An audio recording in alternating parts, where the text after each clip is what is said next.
Hello, everybody. Hello, and welcome to the Gaz Williams Show. Yes, hello, and welcome. Welcome. Tonight, we are going to be looking at the pretty brand new, really, Boss, the Gigcaster 8. Yeah, this thing it's like a new format of mixer that we've seen appearing in the last few years, ones which are kind of focused more on a live streaming kind of usage. Now, a disclosure from the top here, Boss have actually sent me this in for review, so they don't get to say anything about what I'm going to say, and I'm going to point out the good and the not so good, because, oops, this thing is, yeah, it is really good, but at the moment it's close but no cigar. I'll explain a little bit later what I mean by this. It offers a lot of really cool, straightforward functionality, but I'd like to discuss the really in terms of what it means. This kind of product, it's a new type of product, really, and we're seeing more manufacturers starting to bring things like this out. Rode, for instance, they've got their kind of Rodecaster unit. What do I mean by this?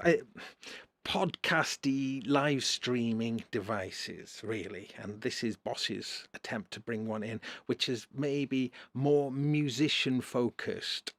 Yes, you could use it for podcasts and it would be an ideal thing for making podcasts, recording podcasts, etc. But also it actually does a lot more. So what we're going to do over this evening is we're going to have a little perusal, really, of the feature set and discuss some of the pros and cons and try out a few things. Now, because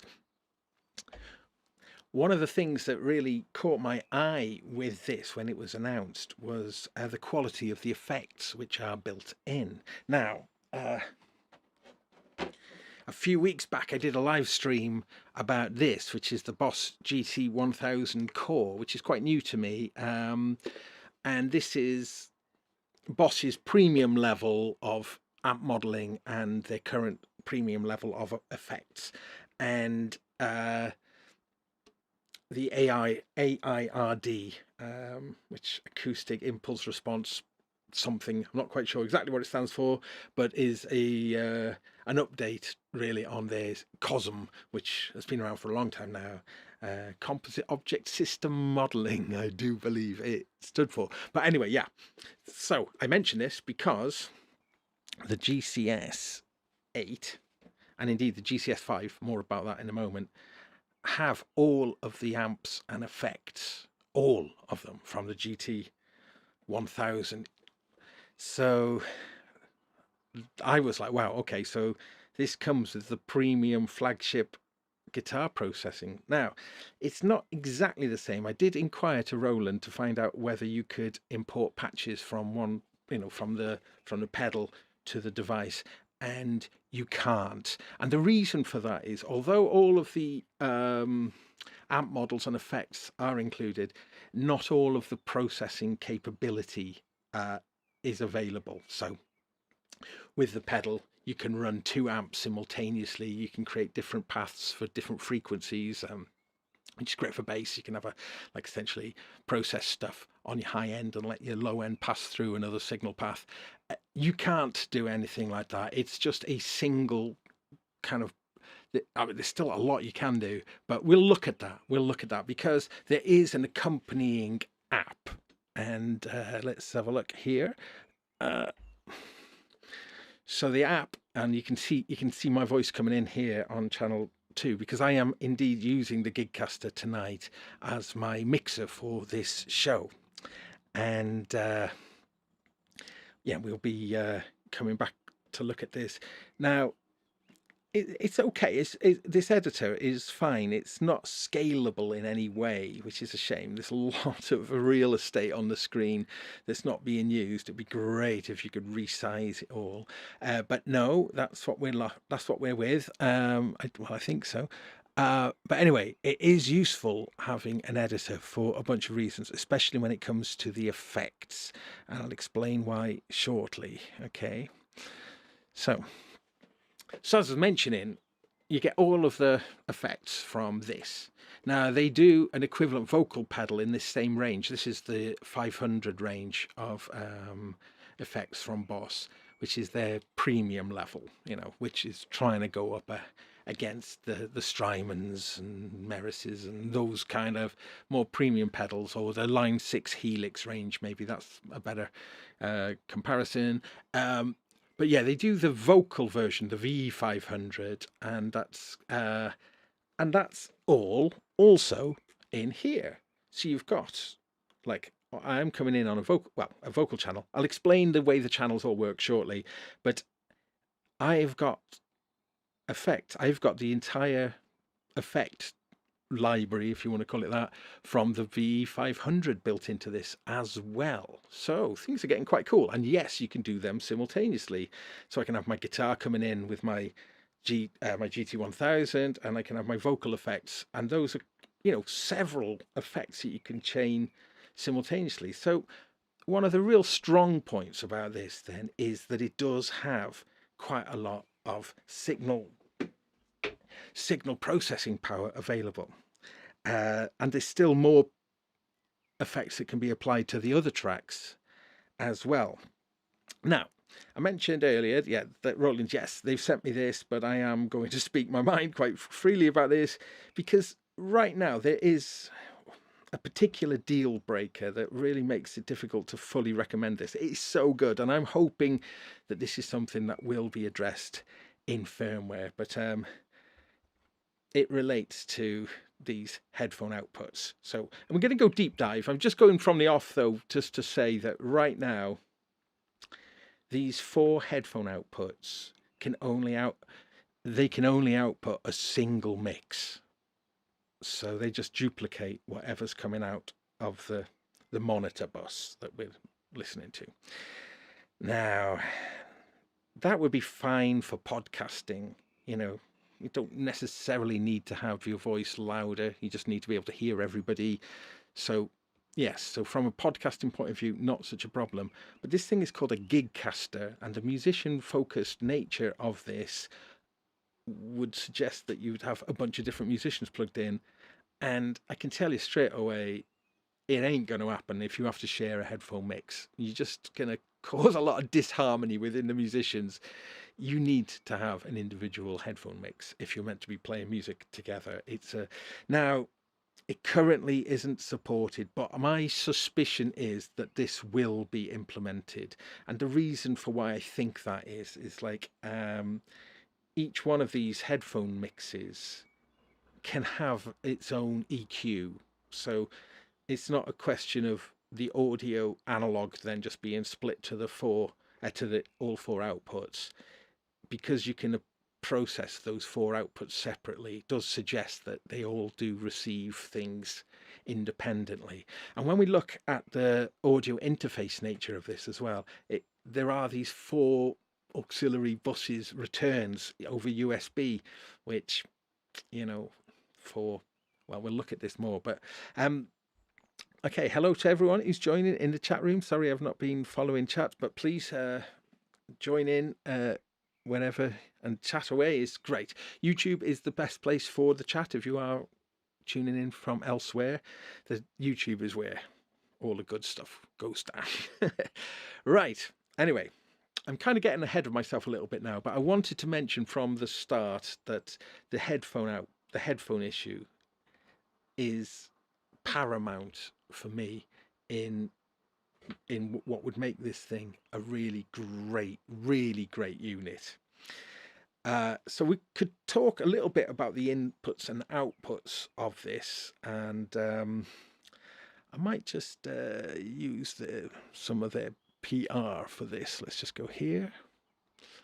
Now, this is the 8, but we can see there's also a smaller one, the 5. There's the 5 there.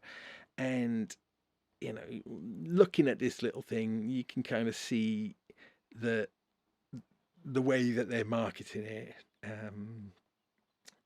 The person at home, the couch, the podcasting there, the more serious guitarist, the friends getting together, and even like some sort of mixing at a little gig kind of situation. Yeah, so that's the sort of stuff.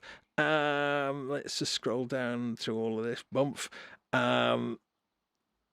Yeah, so the 5 then, we're looking at the 8, but the 5 has a few less channels, and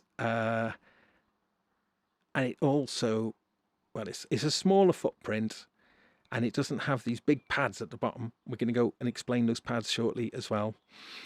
And crucially, it also doesn't have the record functionality, because yes, the 8, you've got a micro SD card at the back. It doesn't come with one, I should mention. It doesn't come with one. But it does mean, hang on, let's get to this one, that you've got an always ready to go record. So like for now, for instance, I'll be recording my voice.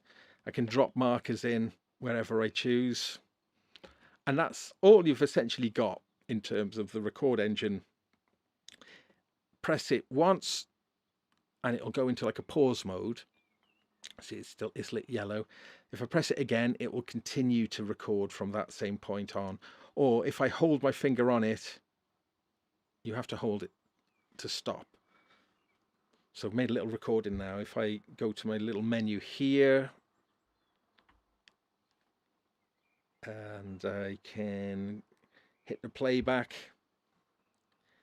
and it's ready to go record. So like for now, for instance, I'll be recording my voice. I can drop markers, and we got that, and we can see the markers. We can leap to the markers from there. You know, we got record. Yeah, we can also drag as well on here.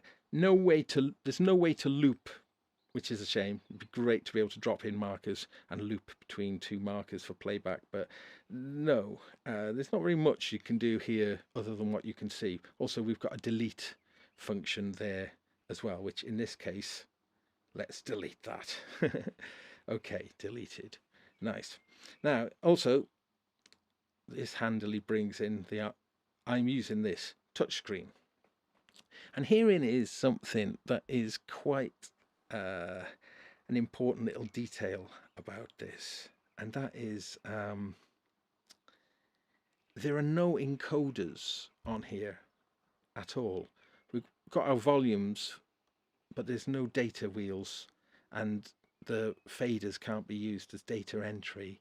So any parameter changes are done via touchscreen slides, which is okay, but also irritating as well. I mean, example now. So let's have a little look at the effects editing on here with using the vocal, but we'll see also how touch interface for it. It's good for some things, but my goodness, it would have been nice to have had a jog wheel, especially with lists. Having to pan through these long lists is quite annoying.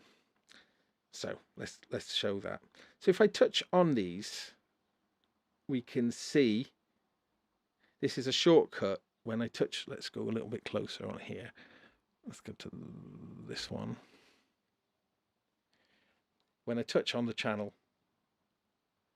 it tells me essentially what the effect is, and it gives me a shortcut to get to the effect settings. But I am getting ahead of myself. I did say I was going to talk about the inputs and outputs. Let's do that first, and then we'll explore that menu thing. I'm sorry, I did that in the wrong order.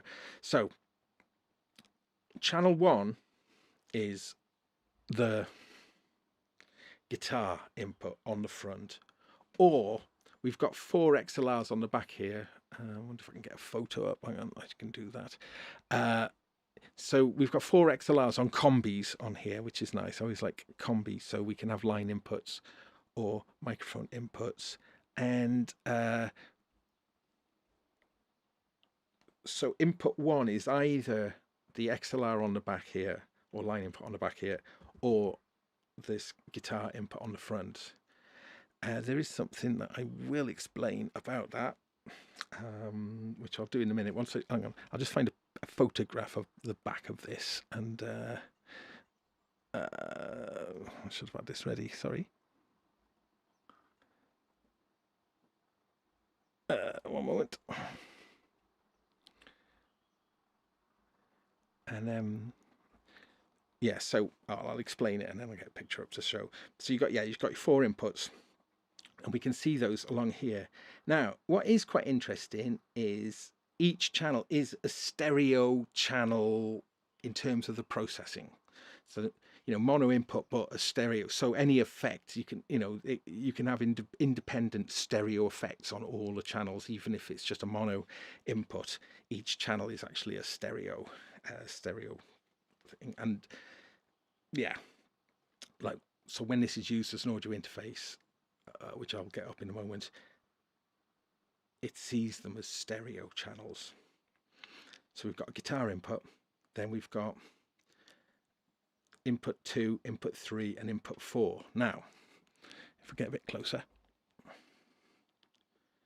input 4 has got sleep icon, and the reason that is that input 3 is ganged up to make a stereo input. So if I was to select input 3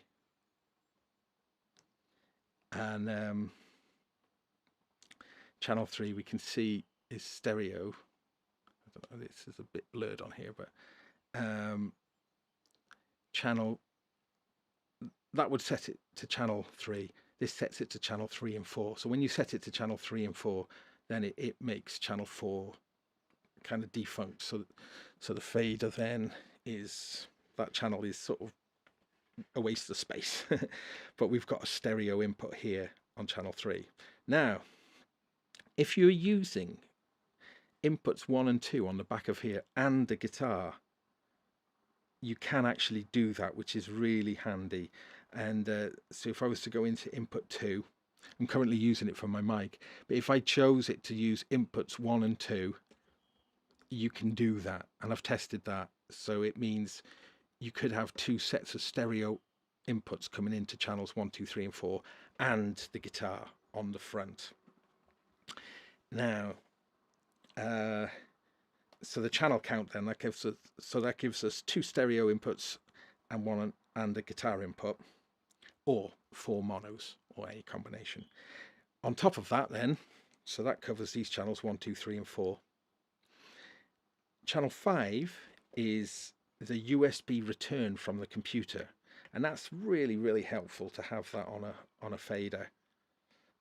Channel 6 is the phone input. Now that phone input is on the front here and is a mini jack stereo input, and that can be obviously used as another stereo input as well. The sensitivity is slightly adjusted to make it more sensitive for consumer devices like phones. So long as you're not coming in too hot, you've got another stereo input there. So actually it's starting to be quite cool. Then we've got, guitar, 2, so we can have like 3 stereo inputs and the guitar coming in here as well. But anyway, moving across here then, our 6th channel is a Bluetooth, and that's great because that's kind of currently linked to my phone. So if I was to play something, and I'll find some Bad Workman so I don't get any copyright issues. Let's go. Here we go. Let's bring in some.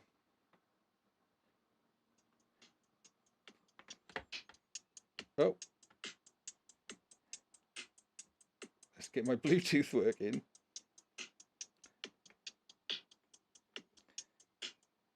Sorry, I did that wrong.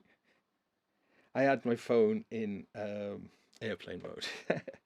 So I think it just needs to reconnect. It's been pretty good though for connecting.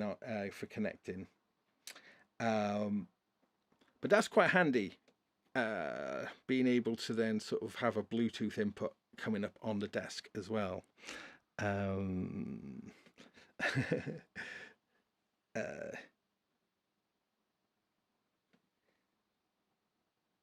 just connect that up.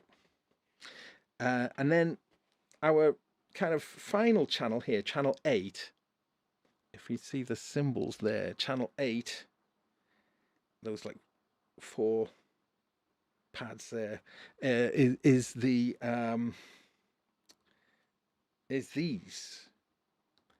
So this is popular, I guess, with podcasters, because you can have all your sound effects set up on here. So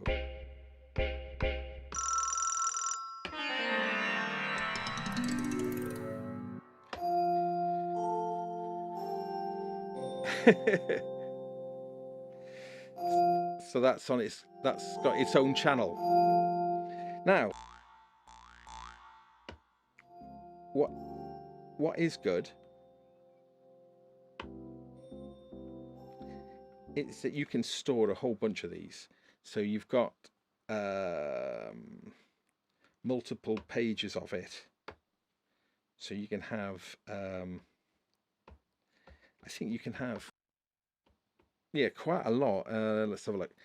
There's a way of like viewing it on the screen as well. So if I pull this across, fanfare, banks. Here we go. How many banks have we got? Yeah, we got 8 banks. We've got 8 banks of sounds. Now these can be anything that we want, anything that we want them to be. We can bring in. Thank you, everyone. Thank you.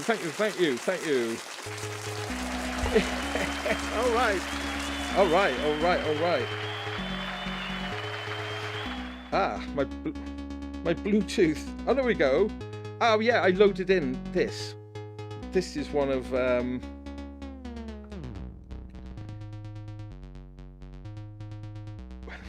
which one did they put it on now?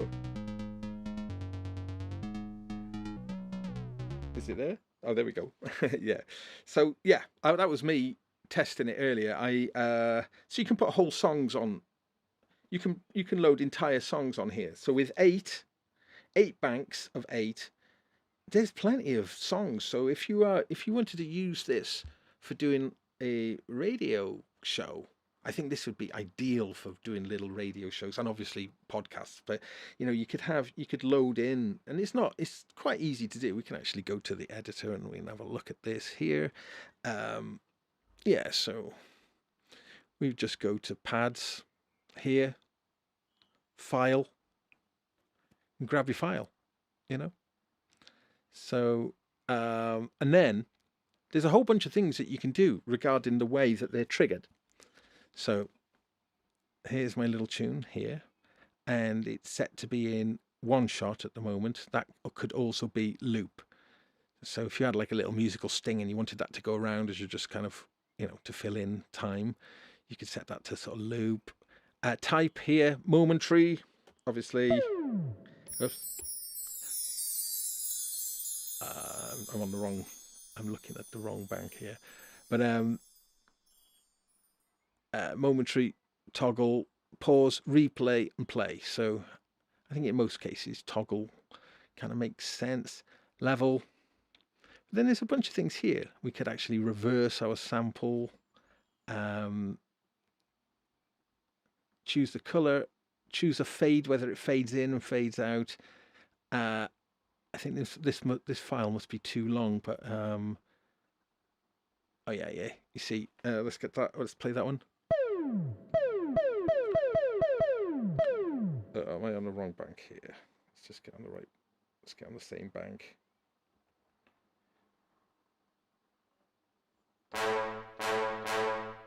Let's just get onto that then. So,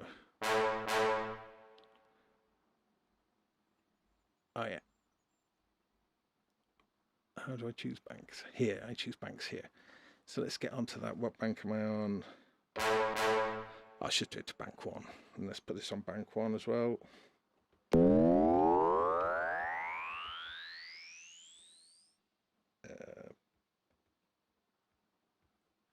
Okay, bank 1.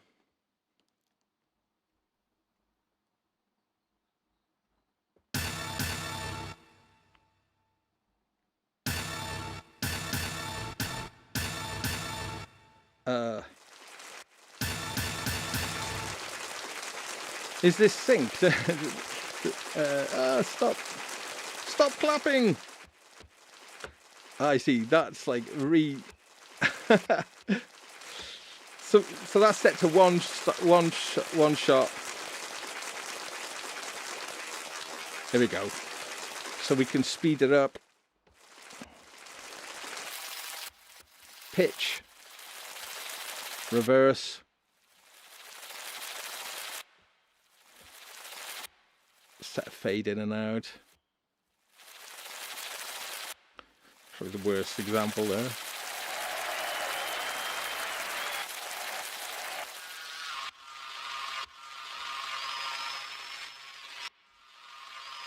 Etc. You get the gist. So there's certain creative uses for them, other than just them being, you know, for triggering jingles and the like. Can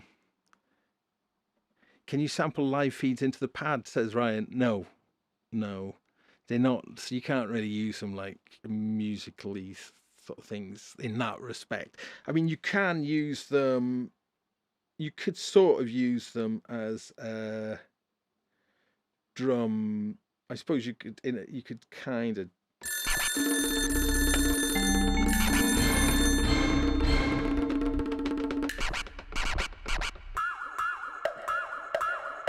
But it's not really meant for that.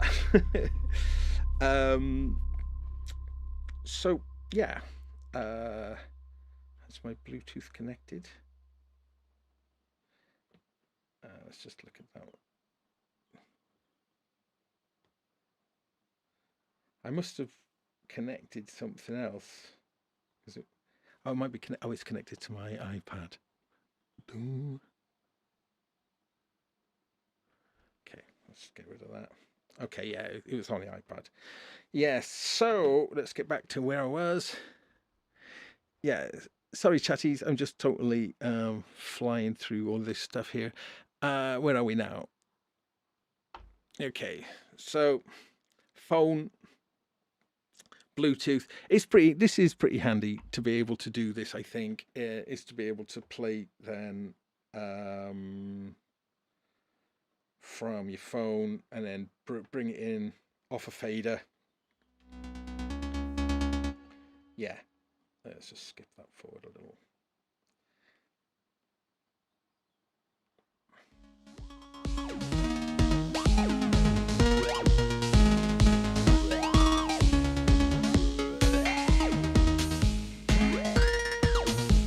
Now, if we look at this,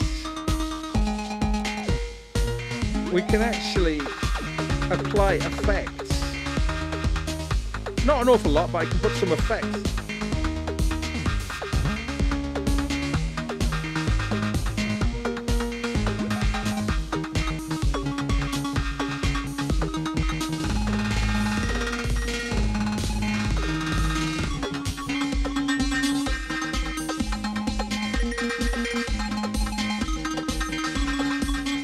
Yeah, so you've got effects that you can apply on all channels, including the Bluetooth one. So should you wish to kind of want to do that, but it is actually quite nice then.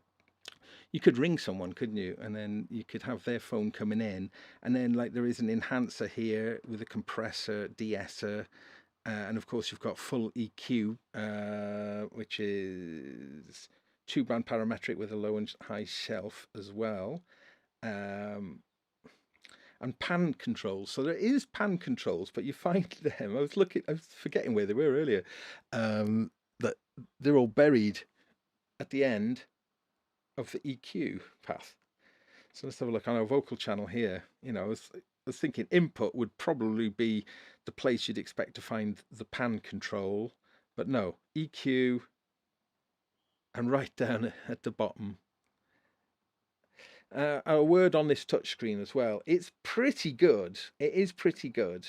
It's not quite the level that we'd have on maybe an iPad or an iPhone or, you know, an up-to-date touchscreen phone, really. But it's not bad. It's you have to be a bit fussy in places.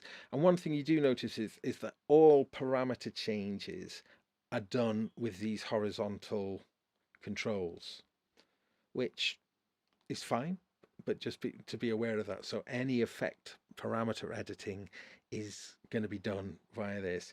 And at least you can do this thing now. So if I was changing the frequency, for instance, here, and I'm dragging the frequency, or you can hear it changing on my voice now. Yeah, taking it down. Uh, but what's quite good to know is that if you tap on the value, it gives you a plus and a minus, so you can do your fine tuning. And I think that's that is quite nice. So you can do your bigger move, you know, tap on it and do your fine tuning. Anyway, let's have a look. So you can obviously hear this EQ is enabled. There's a green light here, bypassed, enabled, and yeah. Have I covered all the inputs and outputs? Not quite. Just before I go any further, let's just finish that though. So I mentioned then mini jack on the front here, but the headphone, there's 3 headphone outputs on the back, 2, 3, and 4, and then headphone 1 at the front here has also got one of those microphone inputs as well. So if you've got a headset mic, headphone with headset, you can plug it in that way. And what's quite good then is you can use that microphone source. So if I went, for instance, into the setup for my phone input here, I could choose for it to be coming from that little line in, or the internal mic, which I'll go into in a moment, or we can see there the headset. So that would mean then we would be able to use a headset microphone and use this channel for that microphone input. But I'll put this back to the mobile input. That microphone though, like if I go to any channel, if I go to channel 4, which I'm currently not using, let's go to channel 3 though first. I'm going to make channel 3 mono again. So channel 4 is currently off. Let's get a bit closer on here. But you see channel 4 could be the headset mic. So any of the channels, you can set the headset mic to any of the channels. Similarly, you can set the internal mic to any of the channels. And we'll look at the internal mic now. Inputs 3 and 4 though, in terms of their effects, they only get a choice of 2 type of effects. If I go here, the effect category is either talk or console. And talk, clearly aimed at the podcast kind of market. You could set all 4 microphone inputs to be in talk, and then the effects that are then available to you under the talk choice. You get an enhancer, a noise suppressor, an EQ, two effects, and that effect choice is from quite a large amount of effects. Again, all derived from the Boss VE500, and then a master as well. And well, we'll get into this. There's a foot switch input on the back as well, which you can map to a whole load of things. I don't know if I'll get into that too much tonight, but yeah.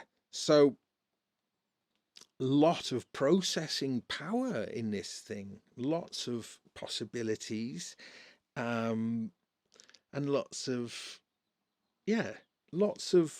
inputs really for a, well, it's not exactly small though, is it? It's quite large in a way, and I think the Gigcaster 5, which obviously loses these pads at the bottom here and is more about that sort of size, much more mobile, and I can see that the 5 might actually be the sweet spot, because you get all the same processing power. You get the GT1000 guitar effects and the V500 vocal effects as well in a smaller package. Now, one place I can imagine this, and actually maybe even the 5 it's gonna hit a home run with, are for online educators. What a brilliant device for them, because being able to have like the students kind of return coming in here, being able to put in the uh, being able to bringing in your Bluetooth, for playing tracks off your phone. Um, Really good. I think this would be just an amazing thing for, if you're a guitar teacher, and the fact that the guitar sounds are pretty premium. You can have some really nice sounds and very simple, very straightforward to do. I think that so hello, I'm checking in the chat. Synthetic saying seems nice, but it's $700, so you need to see more. Yeah, okay. So where is that $700? What is this that makes it kind of expensive in that way? Well, it is an audio interface first and foremost. It is an audio interface that is focused on it being easy to use as a streamer. You could obviously use a regular audio interface for covering a lot of the functionality of this, but I mean, we've got mute, we've got mute buttons on here. We've got solo buttons as well. This kind of stuff really, really handy for live streaming. I think that the processor or the processing ability of this is quite premium, and I think that's going to contribute to the price. The GT, the pedal I was showing earlier, this thing, I think, so this retails for about £665 UK, and I think this currently is about £619 UK. So obviously this has got the dual processing and a lot of extra functionality relating to the pedal format, but the same, all of the effects in here are in here, so there has to be some that has to add a certain amount of value, and this thing is good. The more I'm using it, I think it's really, really good. One thing to be aware of though, even though the models are all the same, this has got internal 96K processing. This is 48K internal processing. So the effects are maybe slightly hampered by that. The feel maybe slightly. I really think this feels great to play through. Although saying that, so far as I've played through this, I've been really struck by actually how good it sounds. The mic preamps on here are also pretty good. There's 70 dB of range of gain available to them, and they sound good. They do sound good. We're listening to channel 2. I am going through some effects, I think. Let's turn off the EQ. EQ is off, and the effects is off. Now we're listening to just my microphone unaffected. So I'd actually loaded in a patch here called Calm Speech. Anything to calm me, I guess. But we can try some different ones. Let's turn them on. Light enhance. This is all from our talk menu. Light compression, fat compression, husky. Yeah, there's special effect. Don't quite know how that's working. Deep echo. Yeah. Let's come back to these. I think that. Calm speech. There we go. So yeah, from this kind of top level, we get some shortcut kind of effects that we can do here. We can adjust how much compression, how much enhancement, and I guess the threshold at which the threshold. I think in fact that threshold is the noise suppressor threshold. Yeah, let's bring that down. Yeah. So like, in fact, I've got the windows open here, so if I pull this down, we'll hear the noise coming in then. Let's do that. You can hear some birds. Okay. So that's quite effective. And we've got that again on per channel, or the ability to have that noise suppressor per channel. Mark says there's something weird in the calm speech sound. It might be I'm a little bit too far off mic, and it probably is the threshold. I probably need to be a little bit more on the mic like that. Too much compression. Yeah, I've cranked the compression. Let's pull the compression down.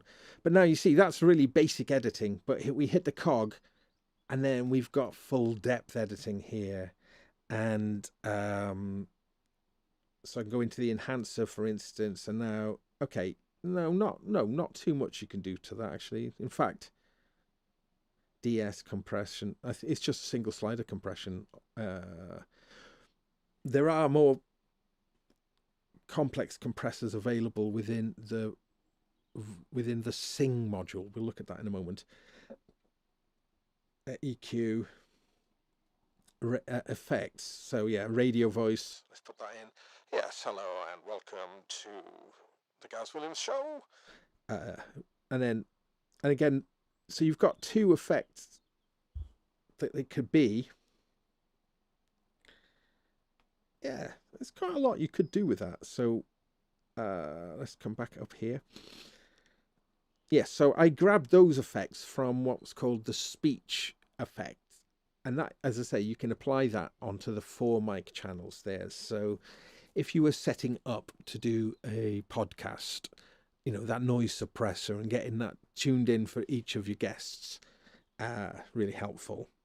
Yeah.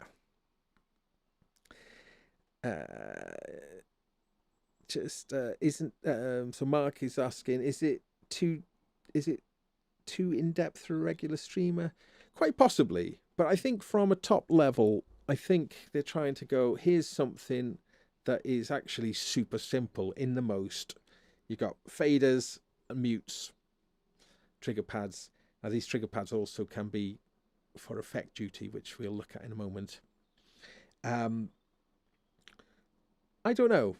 I think it's a new product area, really. It's difficult to it is actually sort of difficult to kind of compare this to other mixers of the past, because it's designed so much with the focus of it being used for a musician into the internet. I think that's what it's trying to do, as opposed to being a general purpose audio interface. It's called the Gigcaster for a reason. When I first saw it, I thought, wow, this could be a really great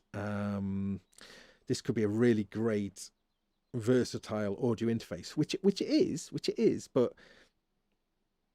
there is a huge thing that it doesn't do. As I mentioned earlier, the 4 headphone outputs all share the same setting, and I do think that is a massive shame, because there is no other way of sending stuff out either. Now I wanted to use this as and send stuff to the looper, and then have the looper come back in to here, so I could utilize the really nice effects, send it to the looper, and then have the looper come back. Now, if you could set up individual headphone sends, you could configure that exactly for that. You could have any of the elements you want to go into the looper, have their channels down on here, have, say the guitar, have the fader so it's not going front of house, but it is being sent out of the headphone. It could go into the looper, then the looper could return, as a stereo input, say on channel 3, or the looper could actually come back in on that mini jack input there, so, and also, yeah, you could use it as effect sends as well as headphone outputs. So currently not, but my inclination is to think that this is going to change in the future. Yeah, because you can configure the outputs. Let's just do that just to show you what I'm talking about. Okay. So if I go into outputs, not main output, sorry, what am I doing? Hit output, can't remember where it is.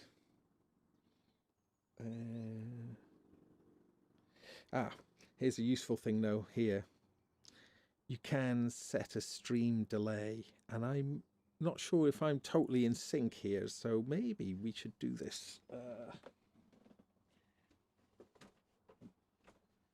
I was looking for my clapperboard.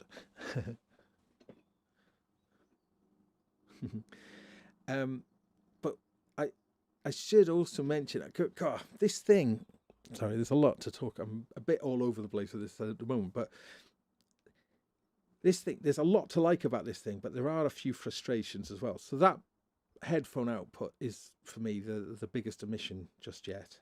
I was just looking for that, wasn't I? How to get to the outputs. Oh yeah, I think we go here, outputs, no, not main outputs. I can't remember how you find it.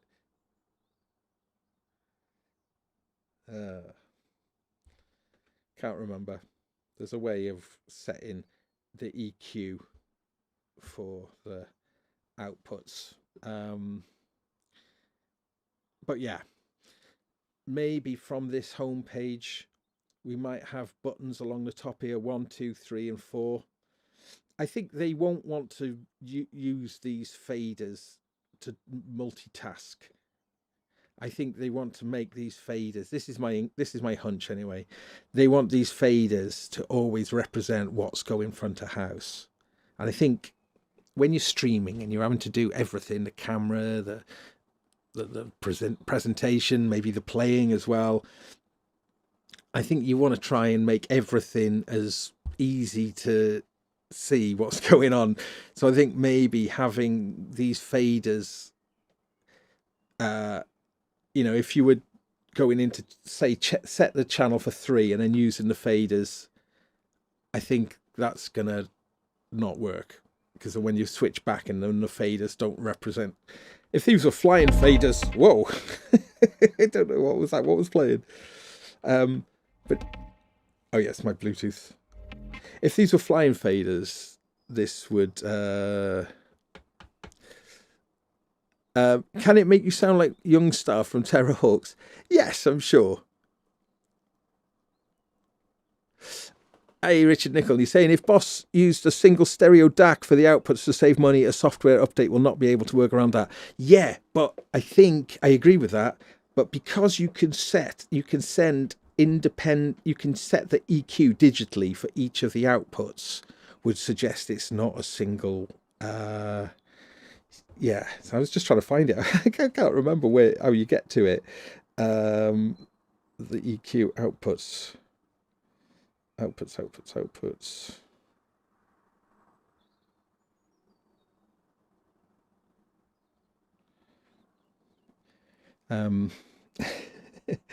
Somewhere you can set the outputs.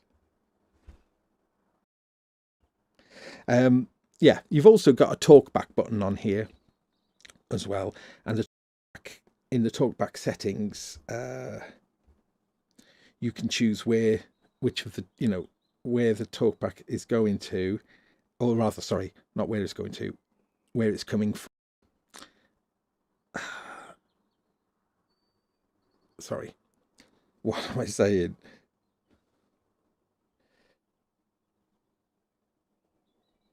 Oh, yeah.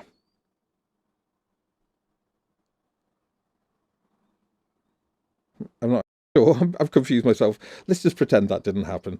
These talkback functions, I clearly haven't. There's something I don't quite understand. But yeah.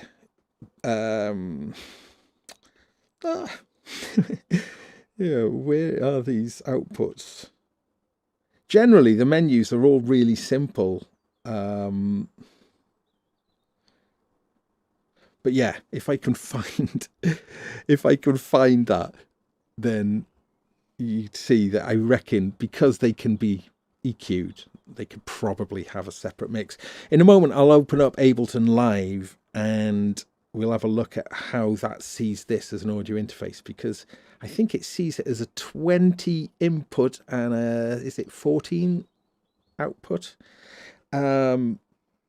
So as an audio interface, yeah, it's got a lot of channel, it comes up as a lot of channels. And in part, that's because each one of these channels is essentially a stereo channel. You know, so any mono signal will be sent in stereo. Yeah, potentially the box has lots of potentials. Rich says, yeah. Can the synthetic, can the Gigcaster present as a simple USB audio input so you can easily add it to StreamYard or YouTube? No, absolutely you can do that. So it just sees it as a stereo, as stereo, and then you're submixing from here. And absolutely, that's probably its main use. But as mentioned, because it can record onto the SD card, it lets you record. If we come into here, it says here multi-track, the SD card. If I turn that off, then when you press record, it just records the stereo output. But when you enable it, either direct, pre-fader or post-fader, then you can record multi-track onto the SD card. So therefore, this is another reason why it's such a shame that those headphones currently can't be used. This would actually make a really awesome rehearsal sort of, a box to use if you are in, I suppose, a 4-piece band, which I happen to be in one. So, but it would absolutely, if we were all monitoring with headphones, you'd absolutely have to have independent headphone mixes.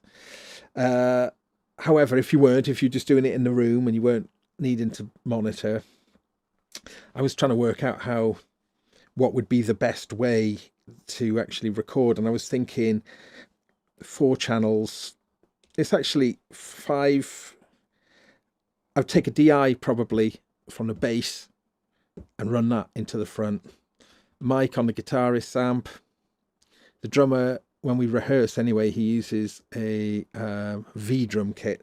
So I'd probably bring the V drums into the mini jack input here, and then the keyboard in stereo into here. And we've still got actually another, that would still give us another channel, so we could have a microphone channel on here as well. So yeah, with you could actually get quite a bit of you could get quite a few channels on here. But I was also thinking another way that this would be really good is if you used it in conjunction with another mixer. Like I've got this Midas MR18, and that's got 18 inputs on there, 16 mic channels. So have all of the band plugged into that, and then have that coming in as a stereo submix into here. So if you were doing a show like a live stream, you could still have your presenter, or and then bring in the live show, the live stream from the mixer, blah blah blah. And I think that's where this would really shine. Or doing like live jams. Yeah, I think there's enough channel inputs here. Yeah, without it, or otherwise expand it with a line with another mixer. I was looking at the spec of this. In fact, I'll find it on here somewhere. I've got it somewhere. The spec of the well, in fact, we've got some clever bods in the audience. So I'll ask them. I had the manual open. Let me just try and find that manual. The spec of the mobile phone input. It's slightly different from the line inputs here, and I was wondering if that would actually, how much that would impact on using it for a line input from something like an output module from modular, which obviously brings it down from modular level. Let's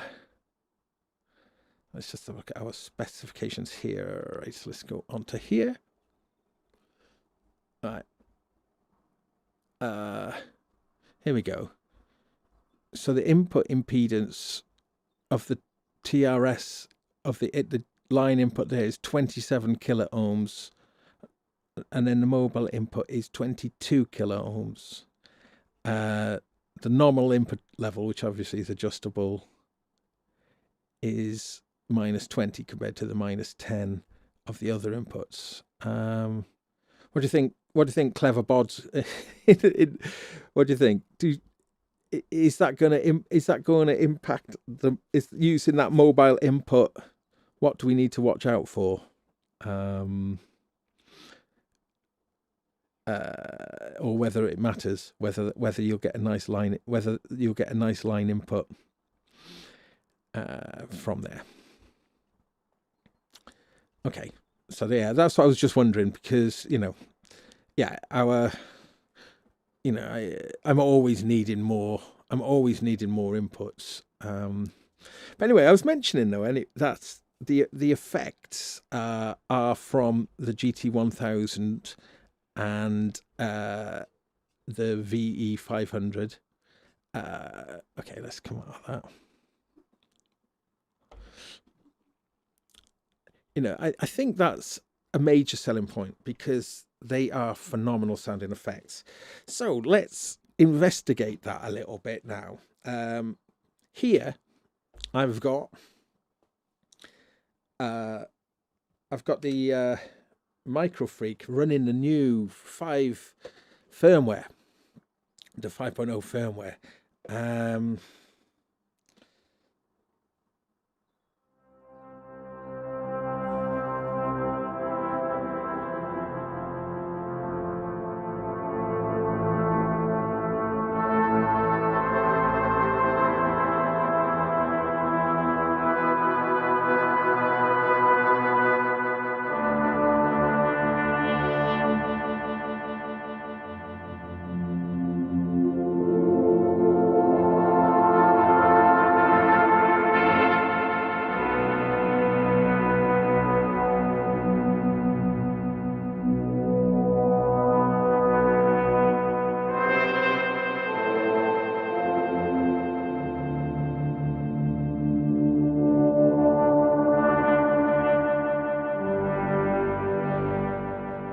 Yeah. So, how did everyone get the new update? I'm sorry if the update is not out yet. That may be my. Oops. Let's go here. I got early access to it. So I'm not sure when it is going to be released. But what an amazing update for the Microfreak. Fair play. So it gets 4 new engines. But yeah, so while I was doing there, though, 4 new granular, mainly sample based engines, sorry, but what I was doing there was coming in on channel 3 and turn the effects off.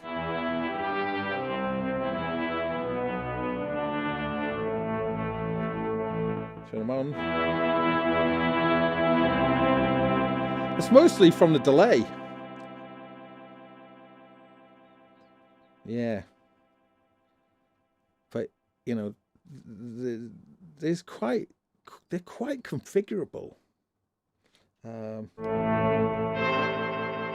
Yeah. Let's try a guitar.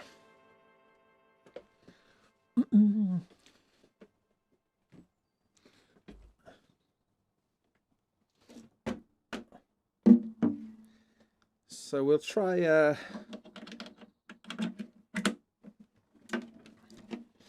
nylon string.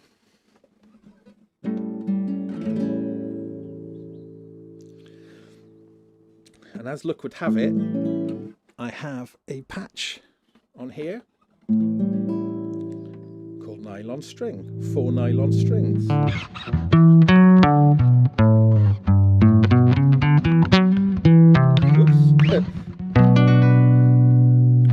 Oh yeah, so homepage, tuner.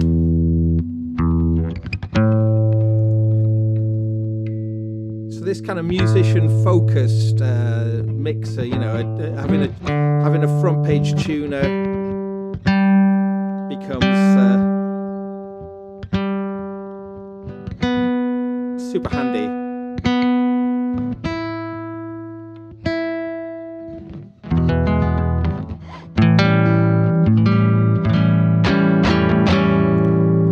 So let's have a look at our signal processing, what we got going on here.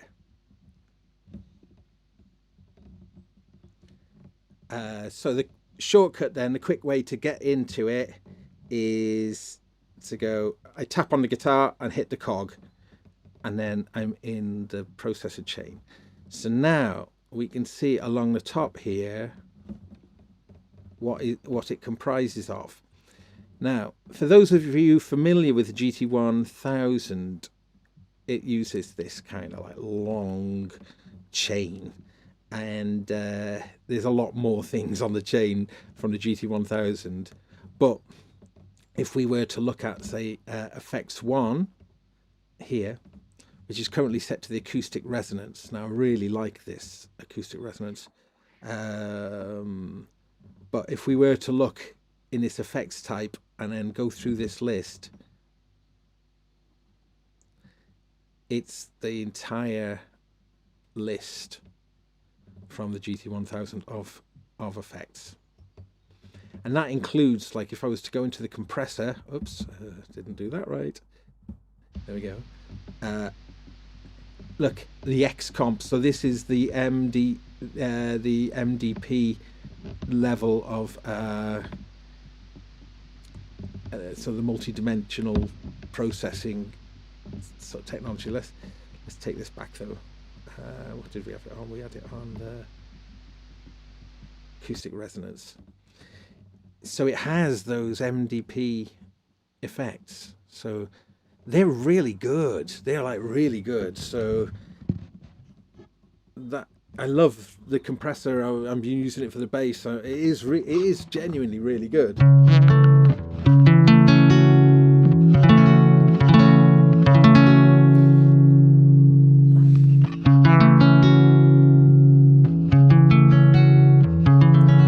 Actually, I'll probably have to mute my mic for a moment.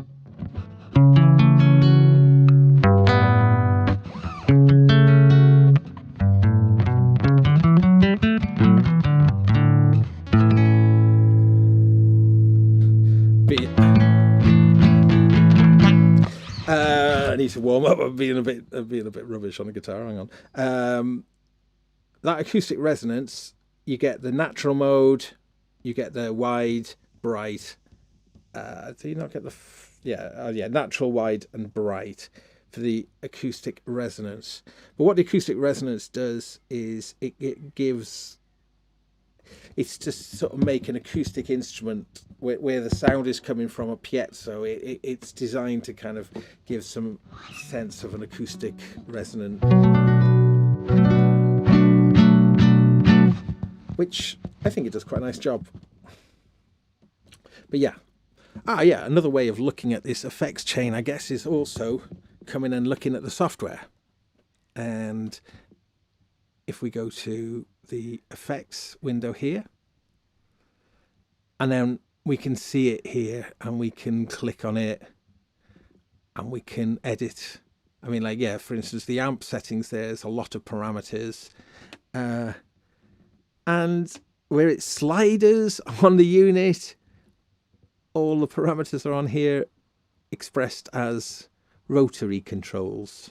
So not so joined up thinking there, really. There's no looper in this. There's no looper. It's all just, but it does record. Hey, Jed in the chat room. Nice to see you there, mate. And in fact, lovely to see the other chatties as well. Everyone most welcome to the show. So we've got a lot of processing ability here, and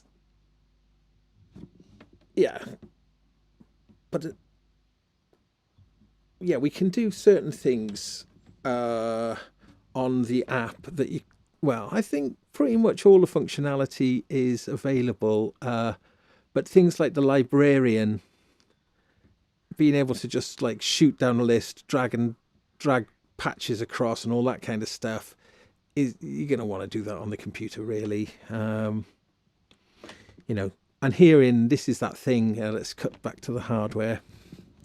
In fact, let's go to this view here. So if we were to go through the parameter list, let's say if I was going here, either stepping up and down through them, or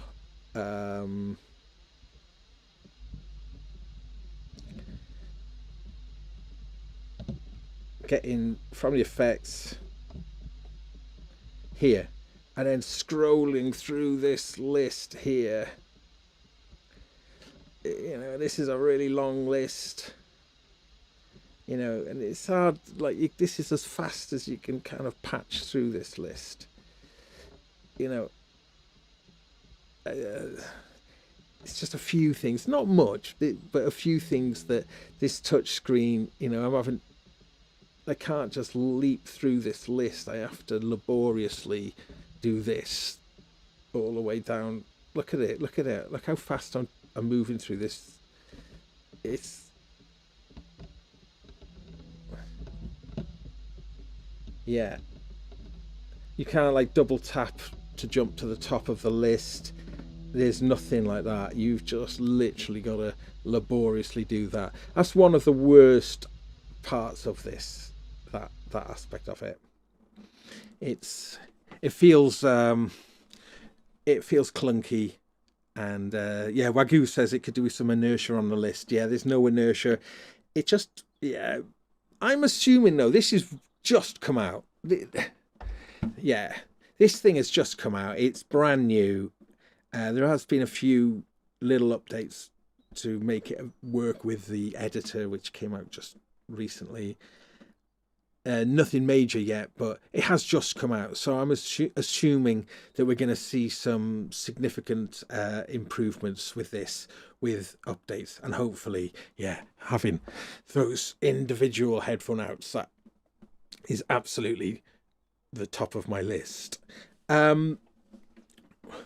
Any questions from the chat room? Because I'm not sure how much we want to delve into the effects, but we can have a listen to different effects. There's loads and loads of different ones.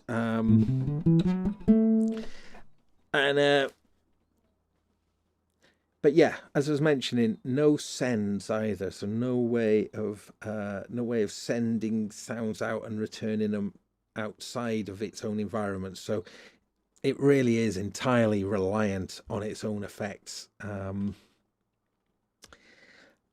Yeah. Oh, here's one thing though. I did mention that there is these built-in mics, so I could switch out my vocal mic now, which is, I'm using the Lewitt for the vocals, but I could switch that out for the internal mic, which I'll do now. It might turn the phantom power off. I think it will. So might have to have a little guitar interlude as the phantom power comes back on. Right. All right, here we go. So this is the internal mic now. Obviously, now the internal mic, this is what you'd ordinarily use. Let's increase some gain on there. But you can hear straight away any touch screen is being picked up by the internal mic. And if I was to adjust a fader,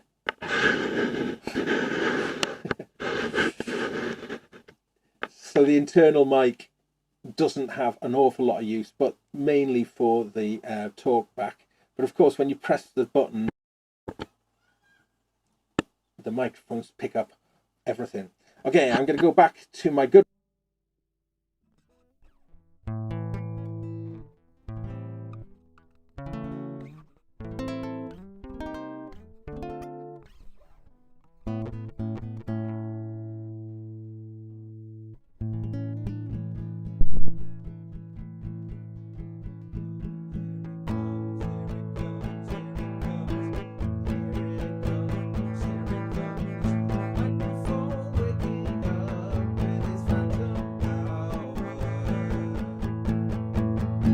Microphone waking up with his phantom power. Yeah, there we go. So, right, yeah. So one thing to watch out for is changing it will disable the phantom power and then it comes back up. Hence the no vocal. But yeah, it's kind of flexible, but so the DSP, the way it is kind of locked to channels. For instance, you can only apply those guitar effects to the input on the front here. Yeah, that's the only way to get that on, to have those effects. You can't route the, I don't think you can, or maybe you can. Let's see, but on channel 1. So if I was using the microphone, oh, maybe you can. Yeah, you can. Okay, sorry. So you could use the effect on input 1 as well. So actually, if you, I think that means, yeah, so you could, I'm not going to do it now because I'll turn my mic off, but if you made input 1 and 2 on the back, if you stereo ganged input 1 and 2, you could then run that then through the guitar effects. So yeah, so those guitar effects would then be open for a stereo keyboard, I guess. Yeah. But yeah, so, but input 2 won't let you get to, when I choose what effects are available, sing, talk, or console are the only things available on channel 2. And then the only things available on channel 3 from that same menu is just talk and console. So talk could be all 4 channels, console could be all 4 channels, but sing can only be, I think, either on channel 1 or 2. Guitar can either be on, yeah, channel 1 or stereo input there. Cool.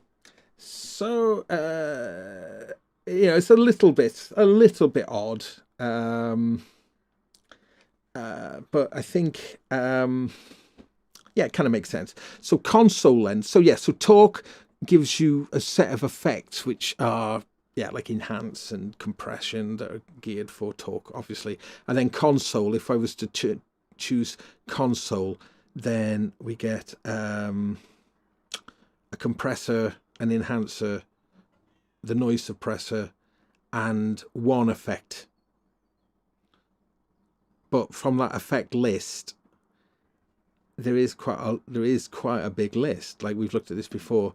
So if you're running it in console, you still have like 4 effects. And again, you know, like if I was to use like the slicer or something, or use something that, each one of those 4 are all stereo. They're all stereo effects, and we can see that every channel is in fact a stereo channel. Once you've entered into the signal path, it becomes a stereo path. So yeah, you know, when you add up all of that, there's a lot of DSP. There is a lot of DSP available in this.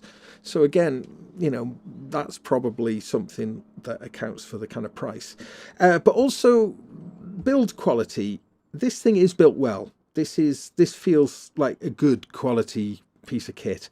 Everything feels robust. The faders are a little wobbly, but they're pretty nice, and they long, you know, decent throw on them as well. Yeah, what are these? Is that 60mm throw? Yeah, so that feels right, you know, feels good. But yeah, I mean, I think why I was interested in this was, well, as I'm sure many of you know, I've been live streaming for the last few years, and the live stream mixer that I'm using, the streaming mixer that I'm using, also from Roland, that is still a review model actually, the VR1 HD, has a little mixer, a 3-channel mixer on there, and that's actually pretty good, but it lacks essential features like the mutes, and the effects processing is very, very, very minor compared to this. But yeah, so as I'm mentioning then, if we really heaped up all the effects, you could have a lot of stuff going on this. Yeah, 5. Yeah, I see it as 5 5 input channels from the outside world, and one of those channels being a stereo input. So 4 mono and 1 stereo, so 6 channels, I suppose, but represented as 5 channels on here. The computer return, the Bluetooth, and then the sound panels also having channels. So yeah, not loads, but kind of plenty for most streaming applications, I think. I'm not going to go on too late tonight, so I'll probably be bringing things to a close pretty soon. Did I miss any questions though? Because if you have any questions, I can try and see if we can answer them. Yeah, so it doesn't loop. Yeah, it looks like a. But yeah, so who is this for? Well, someone like myself, definitely. This feels like it's got a lot of possibilities. The quality of the processing, I think, is really strong. I would feel quite confident using just it in a session. You know, I think the GT1000 processing is really, really good. You can get great, punchy, professional results. And I was thinking as well, if you get really familiar with a typical helicopter over my house, if you get really familiar with those GT1000 patches, this is kind of my strategy, really. Get really used to the compressor, for instance, you know, having that same signal available in different things, you know. Yeah, I can find my core sound kind of really quickly. I think what this would be brilliant for is connecting it up to Endless and using it with an Endless jam session. Wow, I think that would be really, really cool. Or even connecting it and using it with Elk, the real-time live streaming, which now has become available without the necessary hardware that you needed before. There's a video that me and Robin made about the Elk system. So now the Elk system not needing the hardware would mean something like this. If you're using this in an Elk jam, brilliant. Absolutely. What a brilliant piece of kit to use for that. So that's just to reiterate what Elk is that real-time jamming. Something that we are going to see more and more of. So again, it's like a real music focused way of interacting with your computer that this offers. It really, really good. Wagyu asks, how many metal zones can you stack in a row? That's a great question. So let's see if we can do that then. Right, I think let's probably easier for you to see that in software. Okay, so my guitar channel. So we could have here, I'm assuming we've got a metal zone. Metal DS, it's got to be. 1. Well, the amp, there's probably, I don't know which one of these, but one of these is going to be dead metal, isn't there? Hang on, metal. So we've got a metal amp. There's another effect here. Can this be a distortion? I think it can. Distortion, yes. Type. Metal. All right. So we're on essentially 3. And let's just move the... I'm going to... So you can change the order of this. I'm going to move the amp down the line a bit there. Okay, effects 2. Distortion. Metal. Enable it. Effects 3. We're going to listen to this with the acoustic guitar. Distortion. Metal. All right, enable it. Okay, So that's actually one. I mean, I'm 1, 2, 3, 4, and a metal amp, which could be 5. Hang on. Let's turn it on. Oh dear. I think I'll take my mic out for a moment for this.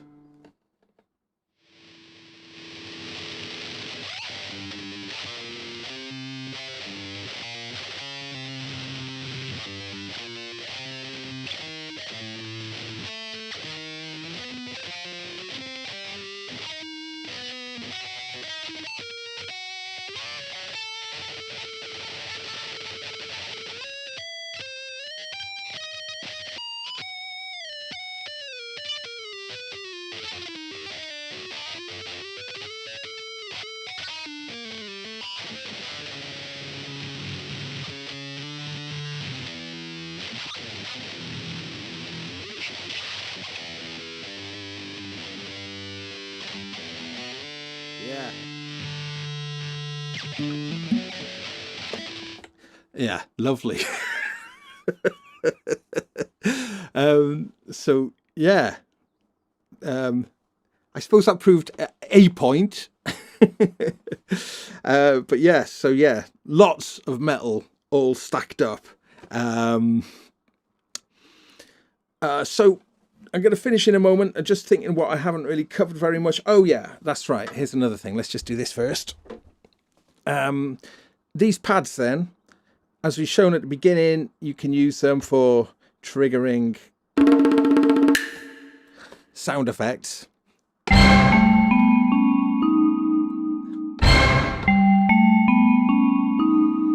And actually, those things, like the sound pad, look, we can turn them on and we can put effects on that. Let's put like this panning effect on that. So yeah, so we can have effects as well. What else can we do? General. Oh yeah, we got a global reverb.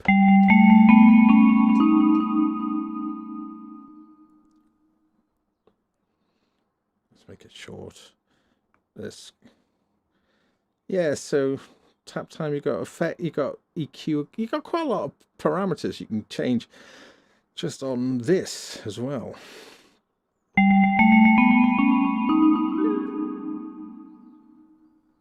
We want more feedback though. Where's the feedback? Feedback. Crank the feedback.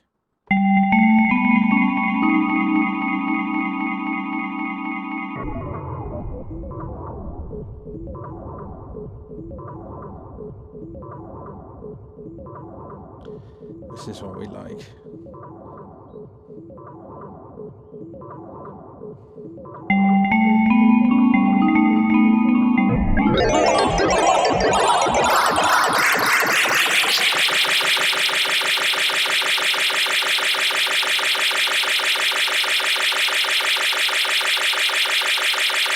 Ugh, stop it!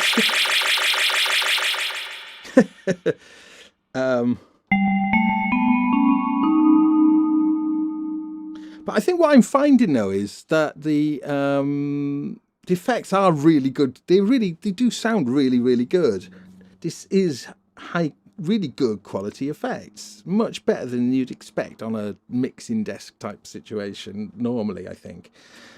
But yes, we could apply effects. So it's just a single effect that you could apply, but from that list. That list again, like there's a granular. Let's see what that sounds like. Let's choose a different.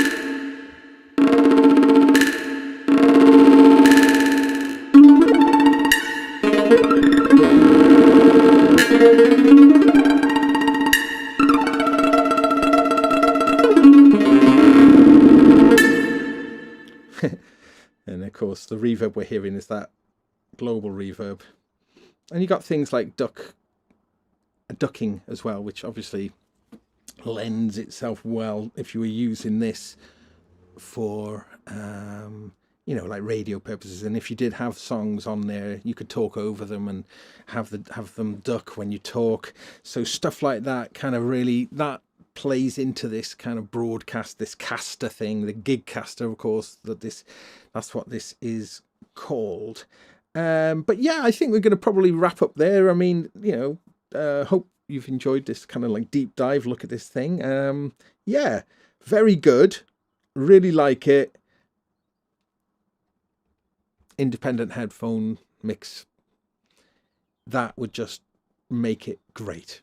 As I say, not just for creating independent headphone mixes, which is essential if you're using it with other musicians who are plugged in and need to hear it, but also to be able to use them as some sort of auxiliary send functionality, which you could absolutely do, I think, if you used it like that way. But yeah, nice. Again, I say build quality is good. But everything feels good. Everything feels fit for purpose. I like there's much I like about it. Yeah, a few operational quirks. I still can't remember how you find the.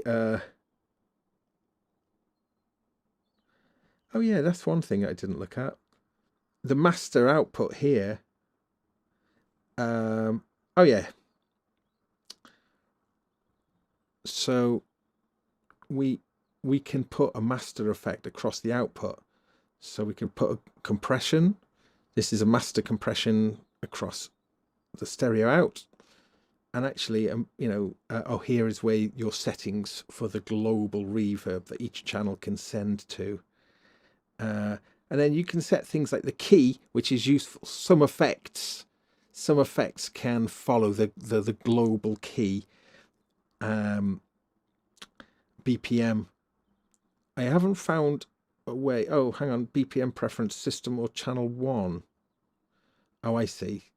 So what you set on channel 1 would set the guitar input, would set the tempo. So I think oh yeah, there's one last thing. When you go into the effects, when you press this effect button, it changes these pads from them being triggering sounds to them being configurable switches. If we go back to the home here and scroll across here, we can see what they're set to, and we've got 8 banks of that. So for instance, if I just jump to the beginning one here, get my guitar up here, I've still got the multi-metal zones, and then these things can output, well, let's have a look, but we can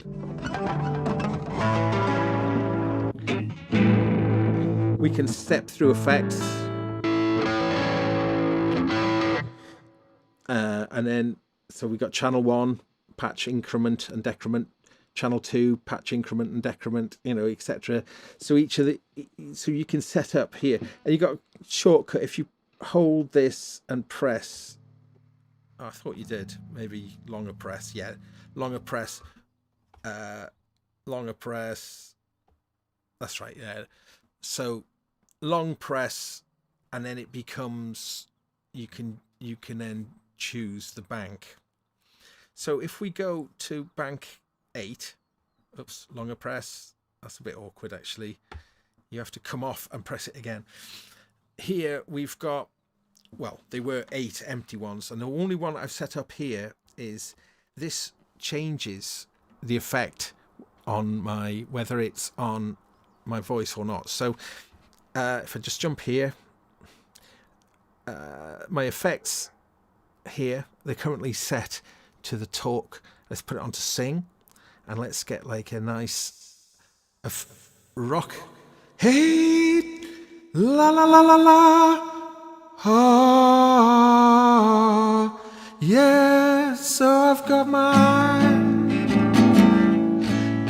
affected voice on.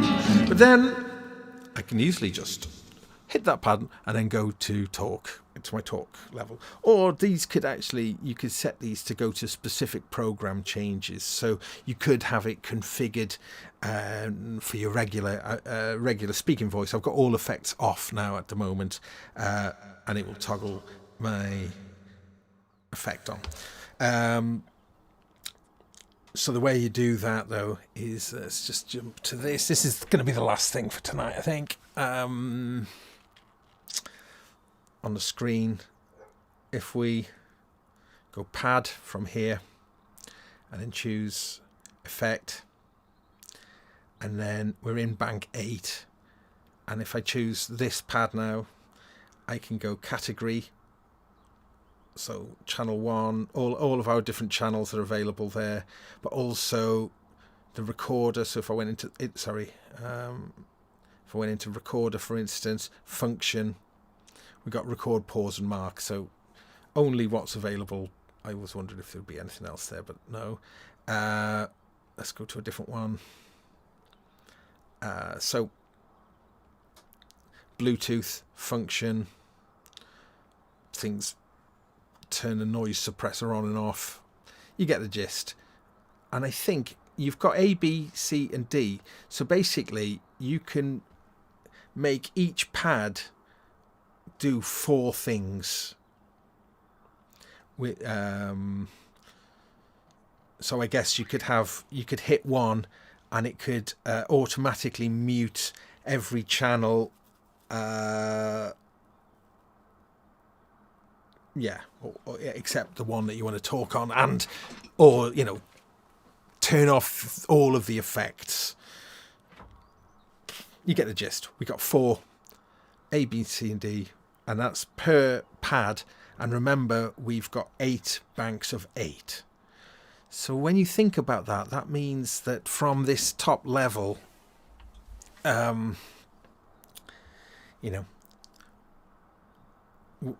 able to have 64 things. And this is on top of them being triggering sounds, 64 effect switches, and each one being able to do 4 things. So that's quite cool. That, I can imagine once you use it for a while, you could come up with some very, very niche and specific purposes. And of course, that programmability is all available from here as well. So we could get our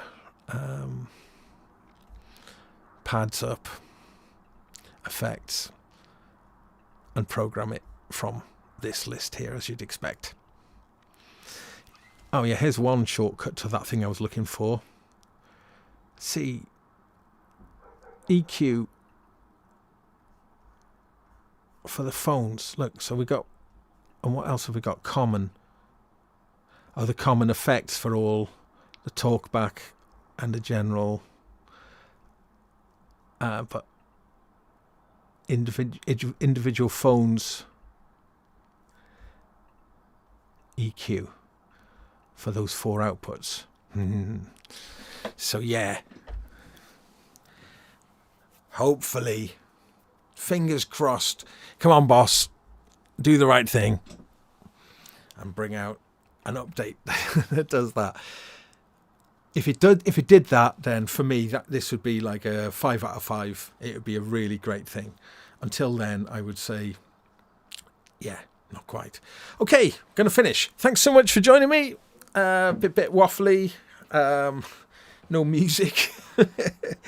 But yeah, I'm going to try and see if I can hang on to this a bit and use it on future shows and live streams and actually try it out more. I can really see it for the stuff that I do being really useful. Yeah, I like it. I think it's really good.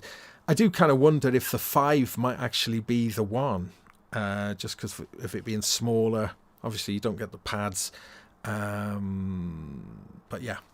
Okay, so take care, everyone. Thanks so much for joining me. I do intend to do more live streams. Sorry for the erratic, just occasional ones that I've been doing. But I really enjoy it, and I love people chatting. And yeah, please give a like if you thought this was vaguely entertaining or useful, and consider subscribing. And for the most daring and intrepid of you, click that stinking bell. Yes. But yeah, if you haven't seen Sonic State, Sonic Talk today, I was on that with Paulie and Nick, and that was a really good show. So if you haven't seen that one, I would recommend it. I thought it went really well. But other than that, let's say goodbye. see you soon. Thanks a lot, everyone.